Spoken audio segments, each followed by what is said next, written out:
Welcome to Marketer's Alchemy, where we pull back the curtain on the intricate world of data-driven marketing. On this show, we delve into the convergence of marketing as an art form and data as a scientific foundation, unveiling the secrets to turning raw data into marketing gold. I'm your host, Kathryn Turnoff, Senior Product Manager at Deluxe. Join us as we dive into real-life case studies and give you a front row seat to industry pioneers and visionaries.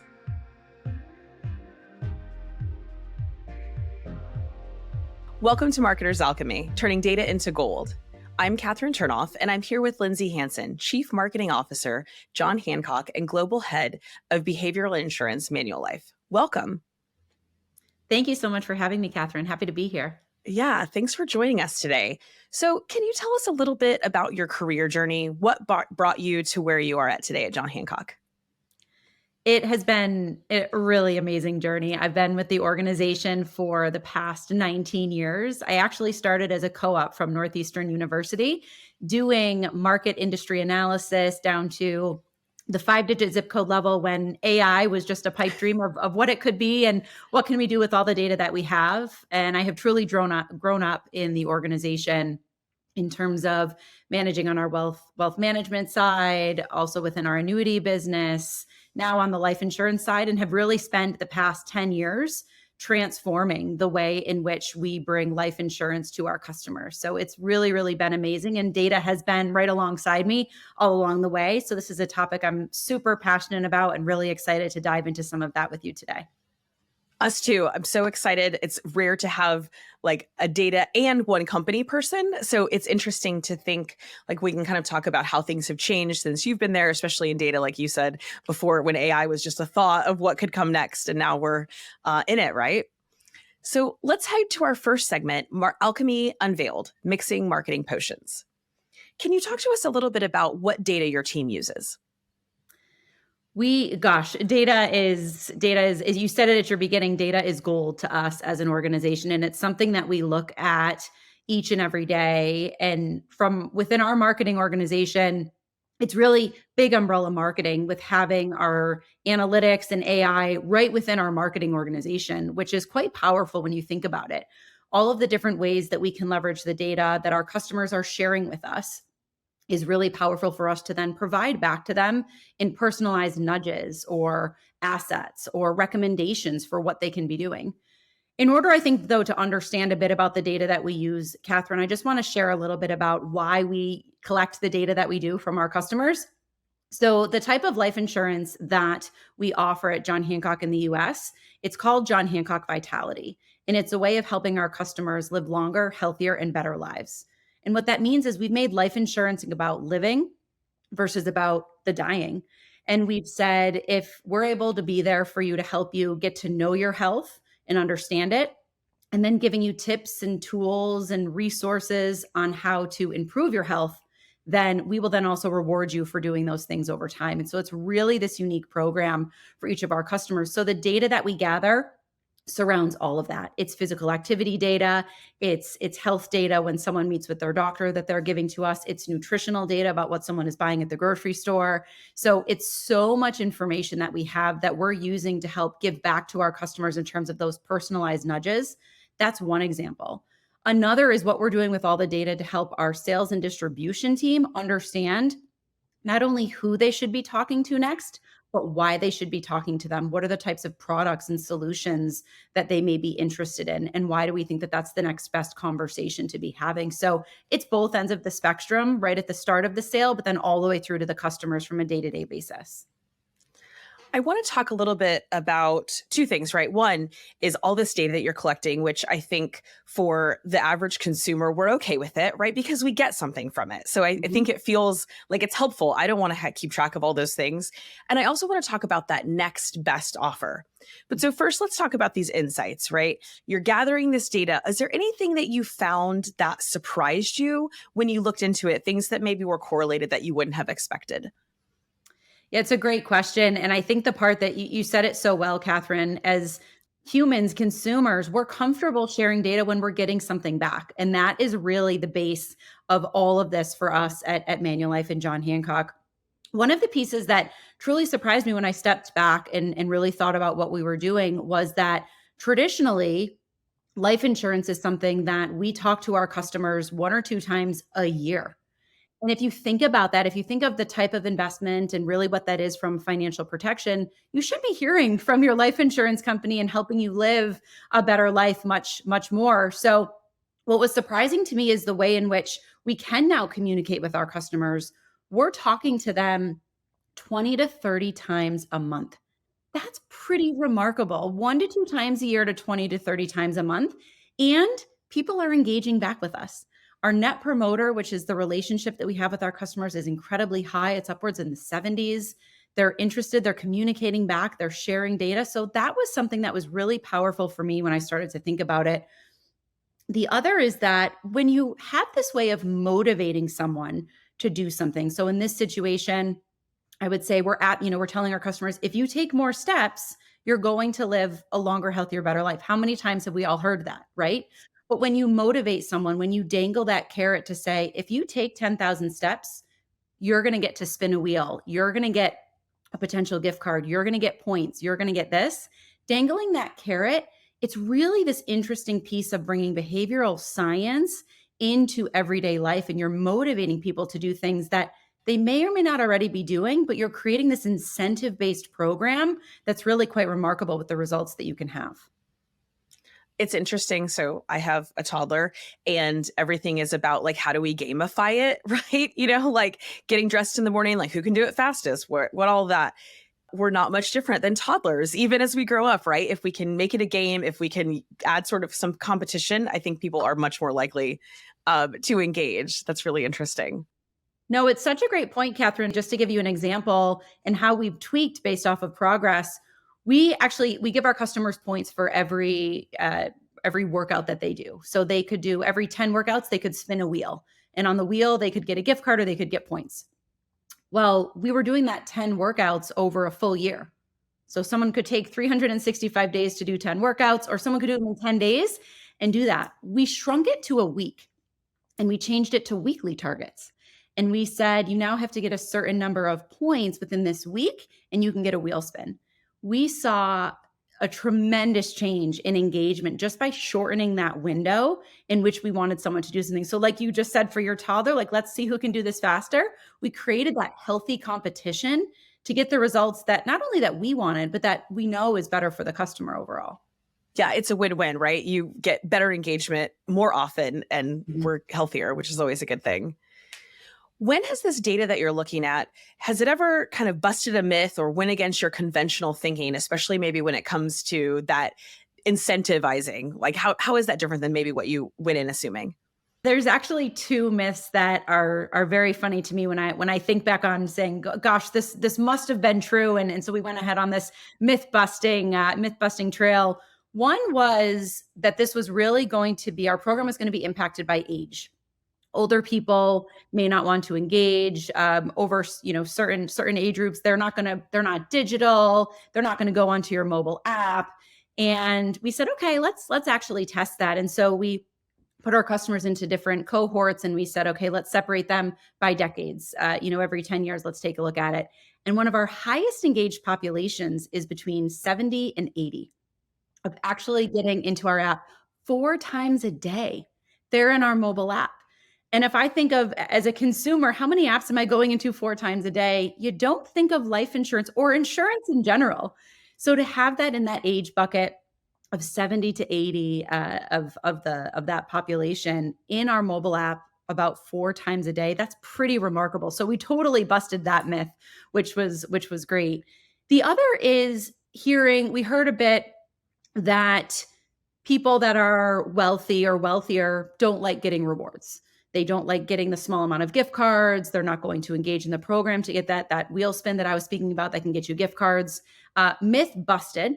Wealthy people absolutely like to have that incentive. They also like to have that carrot in front of them to be able to get it because they know the value of what they're getting. And so that was another myth that we busted in terms of, we would hear wealthy people don't like to really get those rewards, the Apple Watches, the $5 at Starbucks.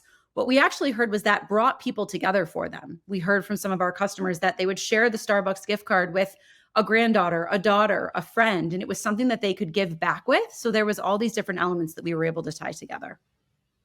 That's so interesting. And I love the idea that if you went into it with your assumptions, right, you might exclude those cohorts, right? But because you used the data to fuel Mhm. your next steps and strategies, you include them and maybe even target them harder or whatever, right? Because you know that they're responsive. That's amazing. If we think about that next best offer, can you give us some examples of the how that works with the data you collect and like what the next best product is that you're offering your clients? Sure. So, and I'll go back to my example I just talked about a little bit in terms of that change we made from the 10 workouts over a year to the 10, or I'm sorry, to workout number of points that you can get within a week. And what was interesting is we made this very personalized to each individual because everyone's individual health journey is just that. It's individual to them. And so what we were able to do is to ask a person a bit about themselves, creating a bit of a profile. What are different things what are the activities you like to do? What are the devices that you like to use? How are you doing on sleep today? How are you doing on nutrition? And really creating a bit of a profile for each customer that was unique to them.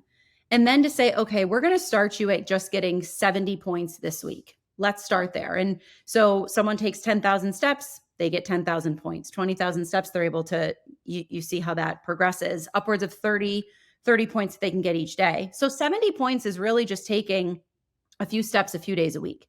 If you achieve that, your points each week that you want to achieve goes up.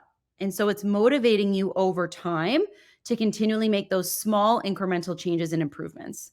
But if for some reason you miss it or you don't get it, you don't lose anything. It's strictly just motivational going forward to say, hey, no problem, you missed it. We're going to bring you back down 10 or 20 points next week.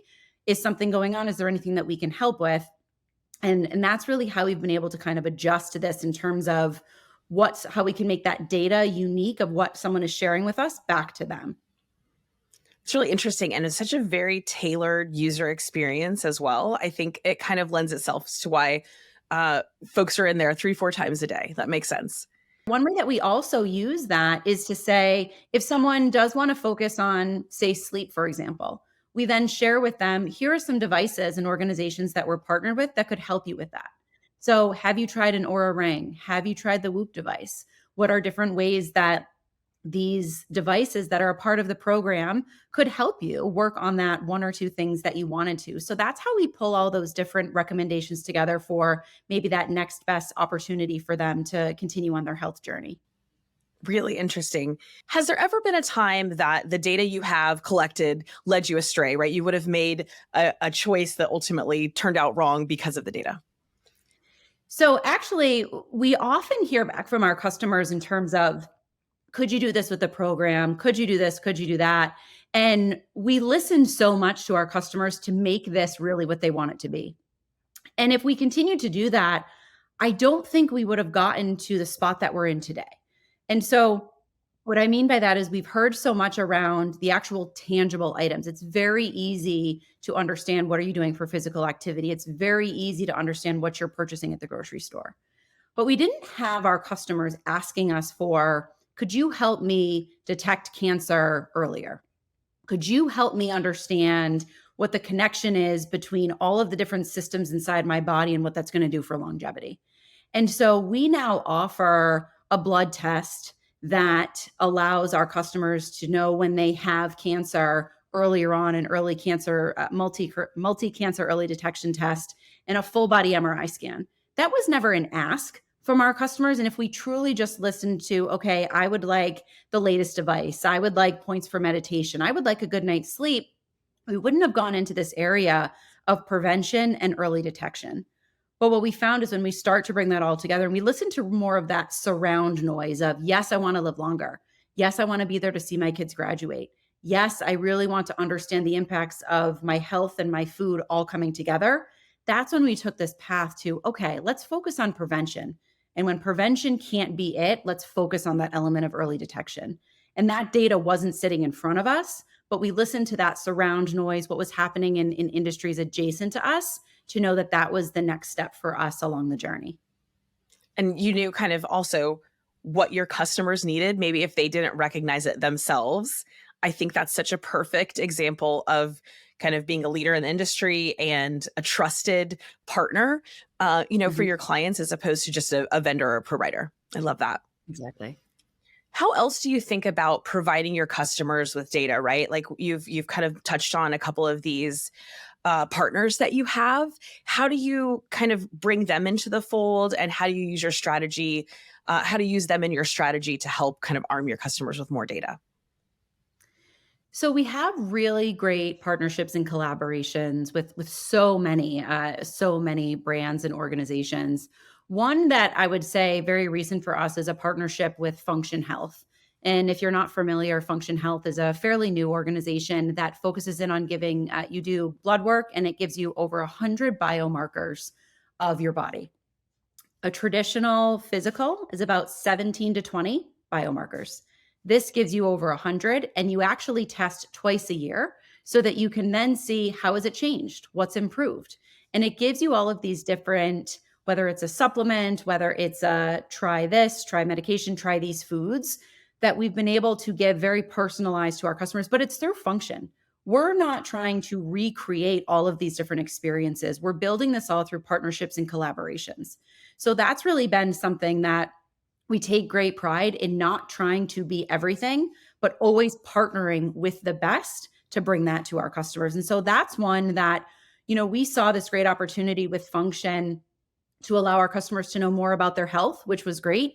But we don't just want them to know, we want them to know, what do they do with it? What are the next steps that they can take, as we were talking about? And Function does a really great job of doing that. And we were able to leverage the partnerships that we've had to build that bridge into a new way of allowing our customers to have those biomarkers.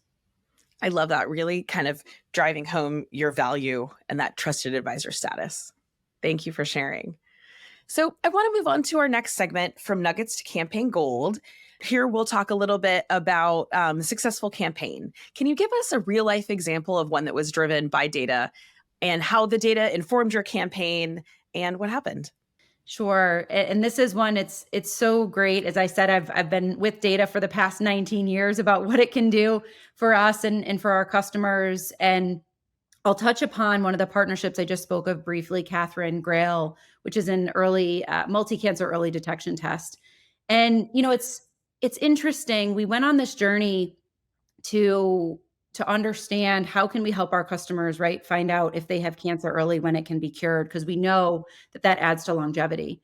But what we weren't sure to expect was a mix between I want to know and I don't want to know, right? This mix between I want to know that so I can do something, or I don't want to know. It could be a little bit scary.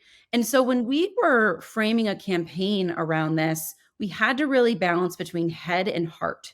And that's where data is also that art and the science. What do we do with the data of a customer telling us, yes, yes, yes, I want to know, what do I do? Versus no, I don't. How do we debunk the no, I don't want to know? How do we present in a way to say, yes, your head may not want to know. You may not be thinking you want to know this, but here's why, and here are the facts, right? So how do you play to head versus heart was really an interesting phenomenon as we went on this journey of particularly cancer, right? I can't find, and I'm sure you can't either, anyone who hasn't been impacted by it. So it's a very emotional topic, and it's one that we wanted to take very, very carefully. And so what we did was we started with a pilot, very gently releasing this out to customers as an opportunity for someone to opt in, to learn more, to engage with us, and being able to do that before we did, media, press release, things of that nature of really this big announcement. And we did that. We learned a lot. We learned a lot about messaging. We learned about positioning. We learned different ways that Grail could be a partner to us on this journey of talking about, again, here are the facts, but then here's the emotion. And here are some customer stories. And it was really those customer stories that, we don't often look at customer stories as data, but I very much see them as data that can help someone go one way or the other, can help believe or can help say no, thank you, if they align with a customer story. So that was a really interesting data point for us, or when customers or, people just shared their stories, that was really a catalyst for us for change. Was it the type of stories that maybe made the difference, or just sharing a story versus not sharing a story? It was absolutely the type of story. That's a great point. And it was really a story in this event of self advocacy. We had so many customers that said, I took this test because you asked me to, but my doctor said I didn't need it. Or my doctor said, no, you're fine. You're healthy. There's not a chance that you have cancer. And in many of those situations, Kathryn, I can tell you that the customer actually ended up with cancer. We had a male who had breast cancer. He's in remission now. He's doing well, but that would have never been caught along the way. And so it wasn't just a story of the journey, but it was, hey, I had to advocate for myself. They didn't want to give him a mammogram. They didn't want to give him an ultrasound because there was a less than 1% chance that that was going to be the type of cancer that he had, but that's what the results showed. And so it's that self-advocacy, it's that empowerment that really made that data story, if you will, more powerful for people. Super interesting. How does personalization play into that, right? I can imagine it's such a very personal when you talk about cancer, especially maybe even breast cancer for a man. Like how did you segment your audience? How do you make it kind of more personal toward the audience? It was an interesting approach because like you said, cancer is I don't want to say it's an interesting topic. It is, but it's very personal to everyone just on its own. What we found is that we had to tell the full narrative of this person's journey. We had to share really the path that they went on. We had to share the way that they had to advocate for themselves. And we can actually share with you, Kathryn, and all of our listeners, all of your listeners, his actual story and video. We did a video testimonial with him, and he can actually share his journey along the way. So the hyper personalization there was just a very hand holding opportunity for us with this particular customer, but also knowing that we could do that with any of them. And that was really a touching moment for us. Of it's not just about one to many. It's about this one-to-one relationship that we want to have with our customers and allowing them to know we're here for you and we've got your back. And we're not only here for you financially when that day comes when you need the financial protection of life insurance, but we're here for you every day to make sure that that happens as far into the future as possible, and really creating that around there. Can we switch gears a little bit? You have all this data, and certainly many ways to approach prospects and your internal customers. Can we talk a little bit about how you're thinking about AI? I'm assuming that's coming into play. It's a lot of data. How are you using AI to help drive these campaigns and kind of decision for you? Yeah, AI is certainly a hot topic and one that I don't think I can get through a day or maybe even an hour without talking about it, Kathryn. So appreciate it. It's just rapidly transforming the way that we work. We bring it to our employees first and foremost. We wanted our employees to really embrace and feel the power that AI can do, giving everyone chat abilities and AI abilities that someone can do there. But it's fundamentally changing for us how we interact with our clients, with our customers, because we are able to very much personalize based off of what they're telling us, right? So it really all starts to come together in that way. For us, we're really scaling our capabilities and have been doing so since 2016. We've created a very structured program around AI, different use cases that we've been talking about or that we've been looking at globally. It's really helped us accelerate pace of what's happening in one geography versus what's happening in another. I'll come back to an example I briefly touched upon at the beginning in terms of how we are enabling our sales team to know who to talk to, what are they talking about, and how does that person really like to be communicated with. And we've built an AI tool called Genie, Jhini. If you think Genie, ask a Genie a question, they're going to have an answer for you. Maybe not a wish, but they'll have an answer. And we created this tool that's embedded right into the CRM tool that our salespeople are using every day. So one, ease. It has to be easy to use. Two, accurate. It has to have the most accurate information, which, we always hear garbage in, garbage out. It is so true. And we want to eliminate the hallucinations and things of that nature. So for us, it was, let's make sure that all of the data that we are giving Genie to answer these questions is right about the customer, about our products, about our stories. And so it took us a little while to finesse that, but we're now seeing the impact of being able to say, I'll use you as an example, Kathryn. I'm going to call Kathryn. I know, where she's located. I know how she likes to communicate with me. And so I can find that right balance to maybe start a new relationship. and to say, I'm here if you ever need anything. I also know you're on our website looking at X, Y, and Z, and how do we really start to pull all of that together? But it was presented to me. I didn't have to go find Kathryn to call her. It's something that came up for me, right? Started my day, things to focus on today to be able to do that. So it's been really transformative in that way of us being able to help enable that sales growth, but also as the receiver, right? Kathryn, if you're getting that call, gosh, this person knows a little bit more about me. They understand where I am in my business and who I'm trying to help and why I'm trying to help them. And they're paying attention. And they're maybe answering a question that I got stuck on their website, and I didn't have to proactively call. They called me, and they're giving me information that I may have dropped off and gone somewhere else, may have not ever followed up. So it's also building that trust that we're able to build with maybe some new clients that we haven't talked to before. All about that user experience and making it easier on the consumer to do what they need to do. I love that you communicate in the channels they prefer to communicate with, right? My husband is a phone talker all day. I'm not. So I love that, we can engage the way we like to. How about adoption for your sales team? Did you have any hurdles, getting your internal folks to start using it and trusting it? We did. And we actually, it's funny, you work on something so much, you're like, of course, everyone is going to love this and they're going to use it every day. And it's a no brainer. And we found we actually had to pull back a little bit and say, okay, we're going to train you on how you need to use this. We're going to give you some examples. We're actually going to find 5 to 6 super users and they're going to train you. It's not going to come from the marketing or the AI team. It's going to come from within the sales organization. And so we went from a full-blown rollout, we came back to a pilot with super users, and then we went back to a rollout. And it was really interesting to see how this could help us, not only again with that positioning and the sales team, but how we could use it for training.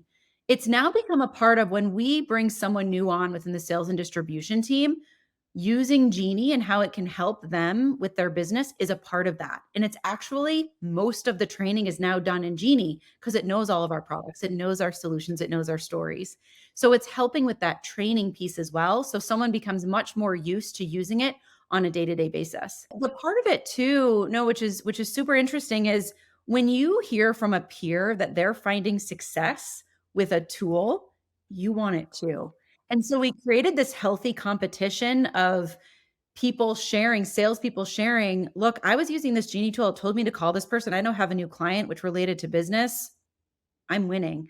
You should try it too, versus it coming from the marketing team, the AI team. So that building from within and seeing the results, we've seen, a 3x increase in not only utilization, but in the sales results. And that from a salesperson perspective really starts to speak for itself. It definitely does. When you think about AI in the future, what are you most excited about? I'm so excited about just the potential for that hyper personalization about what we can do. I think we are just scratching the surface for what it can do in terms of ease. But I'm really excited to embrace the idea or the concept that it is an enabler for our business growth. It's not a replacement. It's not it can do X, Y, and Z. There are some situations where that can happen. But for us, it's very much about an enabler that's going to help us win sooner than we would have. And when we take a look at where we want to be as an organization, 2, 3, 5, 10 years down the line, AI is right there in lockstep with us to enable that growth and to really learn from what we're doing or to help us augment maybe some skills, maybe some opportunities that we weren't going to be able to look at without it. But the speed and the pace in which we can get there, I think, is only going to accelerate. As a data person, what concerns you the most about AI as you think about the future? What concerns me is maybe sometimes just that perception versus reality, right? Data or the use of AI is, that was too quick. It must have been AI. It's not true. Or this was presented to me and it sounds like a generic response. That must have been AI. That must have been a chat bot. So I think it's just perception versus reality. It's actually, I think AI is making people more efficient. It's making people, much more able to do more things at once or to get to that end task that much quicker. And so the reality is it's helping, it's not replacing. So that for me is something that, I fear that it's being perceived in some cases incorrectly. And so I want to really create that conversation around perception versus reality about where it can play and how it can be truly beneficial. Totally makes sense. All right, we're going to head into our last segment. We like to have a little fun here in what we call our gold rush round. Great. So, if you could get access to any data that you don't currently have, what would it be? I would say data that we don't have would be Amazon purchases. I would love to know what someone is purchasing on Amazon because I think that could help us better understand what to tee up for them next. Yeah, that makes a lot of sense. So, if you could only pay attention to one piece of data in your role, what would it be? It would be the change in someone's biometrics year over year that they give to us. That would be that one piece. What was the change? Not what were the numbers, but what was the delta year to year would be huge for us to understand what is someone doing or not doing for their health. So that you can proactively reach out and then suggest, what's next, and probably informs a lot of things you do.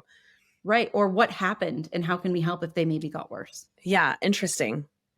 All right. And then finally, what's the hardest part of marrying the data piece with the creative aspects for you in marketing? I think the hardest part, but the best opportunity is it's limitless. There are so many things that we can be doing to leverage data to create stories and marketing and our message that it could go in probably 100 different directions. Getting it right and pulling them together in the right way for me is sometimes the hardest part, but the greatest opportunity. Well, thank you so much for joining us, Lindsay. How can our listeners learn more about what you're working on? So our listeners can learn much more about what we're working on by going to johnhancock.com and learning more about just us in general as an organization, learning about our Vitality program, which I've spoken a little bit about today, and some of the partners and offerings that we have. Awesome. Thank you so much for your insights and your time. It was great. Thank you, Kathryn. Really appreciate it. To never miss an episode, subscribe to the show wherever you listen. I'm Kathryn Turnoff, and this is Marketer's Alchemy.